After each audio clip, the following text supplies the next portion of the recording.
Welcome to the SketchUp Academy Toolbox Series. In this series, we'll be talking about all the different tools that are available for you to use in SketchUp. The first thing you want to do when you get started with this series is make certain that you have the large tool set open. This is a toolbar. And if you do not, which typically would not be true when you first open SketchUp initially, uh, we need to show you how to get that. Because all the tools, I'm not going to say every tool, but the majority of the tools you're going to use in SketchUp are located in this toolbar. If you had nothing else open, you'd be pretty good in terms of working with SketchUp. So how do we get that? I'll park this over here in the side. You can go to the View menu and pick Toolbars from the top. So the menu along the top of the screen and then Toolbars. And you'll get a window here for Toolbars. Depending on what's in your SketchUp program, you'll have either a few or a lot of these. I have quite a bit because of all the stuff I've got in here, but here's your large tool set. And you'll notice there's a little check box and a check mark in it. That means it's open. If I uncheck that, just click on it, that toolbar goes away. Click on it, comes back. If you also right-click on any toolbar anywhere in SketchUp, you get the same list. This list is a little different looking, but I think actually maybe a little easier to use because it's easier to get to and it's bigger. It's easier to see. So there's the checkbox, the check mark for the large tool set. Check it, uncheck it, and it goes away. Check it, and it comes back. So what's the point of all that? We're going to use these tools, and this toolbar series or toolbox series will run through all these different tools one at a time. Today's lesson is on the line tool. The line tool, as you can see in this icon down here, is a red pencil, kind of at a tilt. You'll find it in the large tool set up here toward the top left.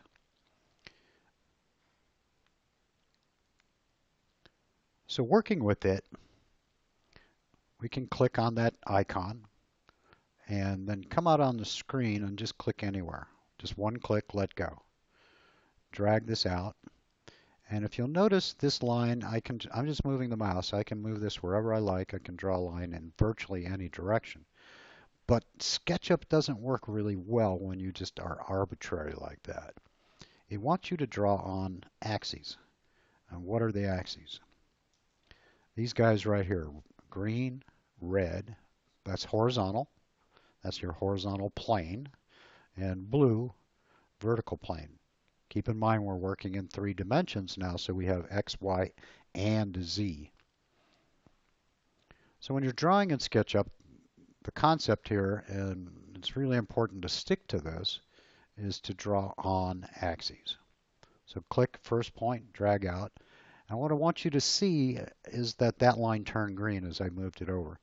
If I move my mouse, I'm not holding down any mouse buttons, just moving a mouse, it'll click into green, it'll click into red, and it'll click into blue. And it's just a matter of kind of moving the mouse around and finding that particular situation.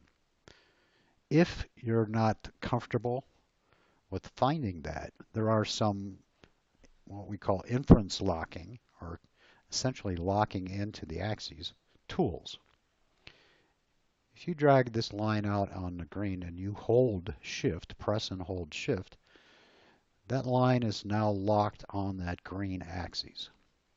You have to get it going on that axis, but I can move my cursor wherever I want and that line will stay on that green axis. The other option you have is to just tap the left arrow key. It will do the same thing.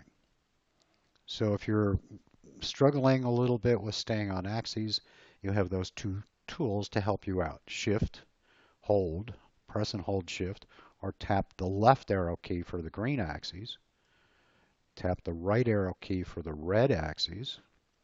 You can see no matter where my cursor is, that stays on red. Tap the up arrow key for the blue axis. And all you have to do is tap it if you tap one, it changes from one to the other. So it's dynamic change. You don't have to do anything special. Okay? When you get used to working at SketchUp, you're probably not going to need those anymore, but they're kind of a good crutch initially. Click, drag out. I'm going to stay on green. Click, and there's my first line. SketchUp provides a nice little option here that says, oh, do you want to draw another line? We'll let you draw another line. It picks the first point for you, starting from the last point of the previous line. So click, drag, click, drag, click, drag, click, drag, click, finish. Now what's happened there is that's all on the red and green axes, so it's flat. If I tilt this up, you'll see it's basically virtually flat. That's also what's called coplanar. So all of these lines on axes are in the same plane. Best way to think about that is, say you drew on the wall of your bedroom, and that would be coplanar. Everything you drew on that wall would be on the same plane. That's what we're trying to do here. You'll also notice that the lines, when closed, so I went all the way around and finished this object, created a face. That's really the whole point in SketchUp. We're trying to create faces. Lines are required all the way around the edge of the face. In other words, a closed object. I'm going to erase this. E for the eraser tool, by the way, or this little pink pearl up here in the large tool set. We'll draw a line again. Click, drag, click. Now what we don't know at this point, that's totally arbitrary, correct? How do we control the length of that line? If you look in the bottom left, down here, you can see this box says length. This is what's called a VCB or information box. There's a lot of terms for it. But in this case, when you're drawing a line, it says length. And you'll notice the box next to it has numerical values. That's the length of that line that we're going to draw. So it's dynamic. As you move it, that changes. I wouldn't necessarily use that to try to estimate just exactly how long that line is, but you can type in a distance if you'd like. So we just drag this out and kind of let it float out in space. Let go of the mouse. I'm going to type in 8 feet, 8 apostrophe, and hit enter. That's an 8-foot long line. Drag it out in the green axis. I'll type in 6 feet, hit enter. 6-foot long line. Go into red. Let's say 5 feet, hit enter. 5-foot long line. Now, if I need something that's not exactly the same number of, even feet, it's inches, fractions, that sort of thing. It's 8 foot, let's say 8'6". Type in 8 apostrophe 6, no spaces, hit enter. Try to get this on the blue axis here. There's red. You also notice that these lines don't look parallel. That's because we're working in perspective. So you have to watch for the color. It can be a little tweaky in your head and looking at it going, well, that doesn't look straight. It is straight, believe me. It's just that things in 3 dimensions in SketchUp are in perspective, so they're actually vanishing to a point on the horizon. So we'll drag it out on the red, and we'll type in 8'6", so 8 foot, no space, 6, and then space 3/4. So that's 8'6" and 3/4 of an inch. Hit enter. You can also type in 8'6.75 as another option for that same input.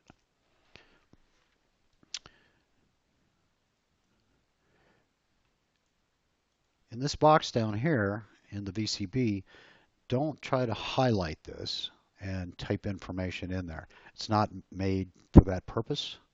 I think in a Mac you actually can do that, but this is all Windows based for me. You can't do that. It's just uh, data. It's information back to you. It's telling you what you're doing. So all the information you need in terms of dimensions and lengths of these lines, you type them in. And if you notice, let's say I type in 12 foot 4, that's what shows up in the VCB. So again, that's just exporting information to you so you can see what it is you're doing. Type in 12 foot 4 and hit enter. Now, say I want to change my mind. Maybe I don't want that line 12 foot 4. Maybe I want it to be 8 foot 7. So I'll just type in 8 foot 7 and that's not what I wanted. Let me try that again. Drag that line out. Let's call it 9 feet. And I changed my mind. I wanted 6 feet. Type in 6 feet, hit enter. It's making me look dumb here. Let's do this again. 8 feet. Then I'm going to change my mind and type 12 feet. I'm going to type 7 feet. And what you're noticing is that line length keeps adjusting. That's a cycle. As long as you don't break that cycle, for example, go draw another line someplace or circle, something of that nature, you can continually change your mind. Kind of nice. Yeah, CAD programs don't really do this too well. I can go on the blue axis over here, do the same thing. I can type in 12 feet, hit enter, and I could come back down and connect to that. Now what's the difference between these figures, this one, this triangle, and this one over here? Why is this one made a face and these have not? This is a closed object, and this also represents the minimum number of edges that you could have to develop a face. At least 3. This is not closed. As soon as I would close these lines, so I'm going to connect the points here, you develop a face. Now edges can exist. I'm going to go ahead and delete these faces, so I'm going to select them and hit the delete key. Select, delete. What you'll notice is those edges can exist without the faces. I'm going to eliminate this one too. So you inadvertently erase a face and you want it back. Pick a point anywhere on one of these lines and basically trace it, and you'll get the faces back. That's what's called healing a face. Okay, so I would play with that a little bit, and believe me, you're going to erase faces that you didn't mean to. So that's the length of a line. That's how you draw a line. Everything you create in SketchUp will, for the most part, be on axes. The whole point of that is that it keeps things coplanar. It's important to keep things coplanar. If I draw a line and I get here off axes, I can still do it, but I have to be careful.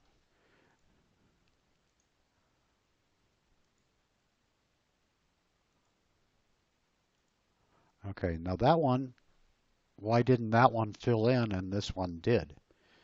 Well, that one right there is not coplanar.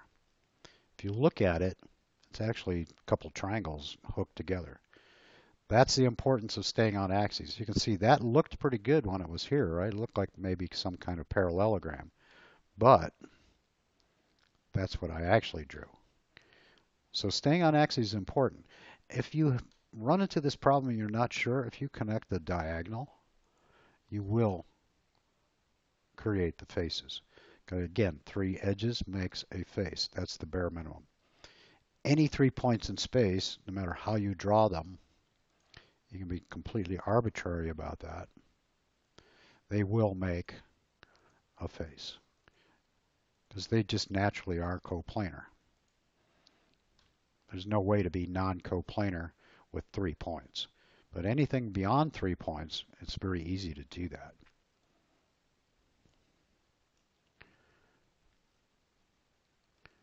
So we're drawing lines. We're going to come along, we're going to stay on axes. And what I want you to see here now is that I can drag this one out.